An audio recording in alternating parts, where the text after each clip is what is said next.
We first introduced leash pressure in terms of that short leash directing our dog. We're going to do a second leash pressure exercise.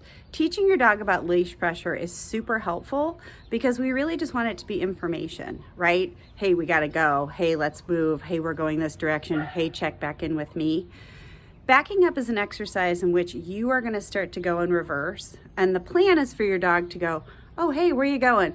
To turn and walk into your space. So we're going to use this specifically for extractions when we need to create some space, right? I'm going to move away from whatever it is that's going to be problematic, therefore giving my dog that extra distance. Additionally, I can start to use this for leash walking practice, simply to say, hey, if you go ahead of me without me, I'm going to back up, right? So a lot of plans will have you just stop, and that can be effective for some dogs. But the backing up is a really nice piece that puts that oppositional pressure on your dog and teaches them that when pressure shows up, they should actually come find you versus continue to pull forward, resist the pressure, become frustrated, get excited. So this works really well for dogs who are motivated to go forward like a lot. And we're actually going to start with no reason to move forward, but then I'm going to add a reason to move forward. At first, I just want to make sure that I'm practicing my mechanics.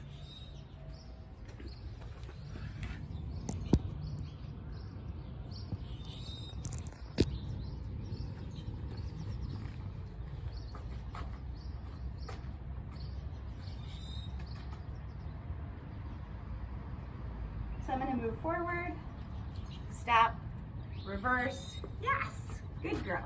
I can mark at that moment when I see that little kind of curve in, but then I'm going to keep traveling backward, and I'm going to feed close to position feeding, so right side or left side. I'm going to move forward, back up. Yay, good girl. So when there isn't something super motivating to move towards, this looks really nice and clean. Yay, good girl. All right, so now I'm going to put some challenge to this exercise. And what I'm going to do is, actually, I'm going to shorten up my leash a little bit. So I had a third, she had 2/3. I'm going to go half and half, right? And if I need to, I'm going to move my hand down, go short, and back her off on an even shorter leash. It really depends on the dog you're working with. So I've tossed my treat. She wants to go forward. I'm going to move a little bit farther forward, and I'm going to back up. Yay, good girl. Now, with a lot of dogs, they're going to know that's still there, and I won't need to do anything. Back up. Yay, good girl. Yeah.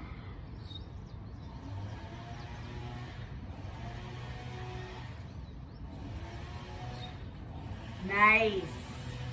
So I was intentionally making it harder for this dog. Okay, get it, find it. I was intentionally working this dog pretty close to that food, primarily because she's just that dog that's like, oh, this is what we're doing, and then she does it perfectly, rep after rep.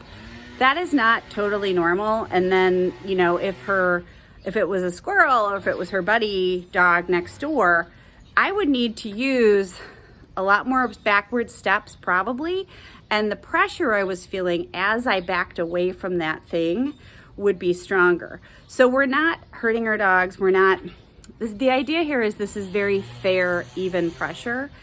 And like I said earlier, we want this to show up as information to the dog. So while we're training it, you might find that your dog's asking a lot of questions, kind of posting, and that's fine because that tells you what your dog thinks or doesn't think is going on. But down the road, this should be a nice fluid exercise. As I said, if you need to go shorter on your leash, you're going to do that. So you have to work with the dog in front of you. And if you have a dog who's like, oh, we're doing this, great, I'll do it 5,000 times perfectly.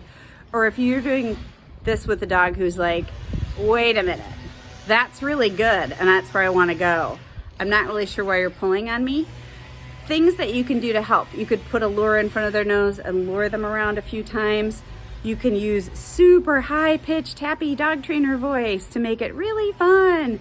you can go nice and short on your leash, and then you're kind of coupling that super short leash we did plus the back away.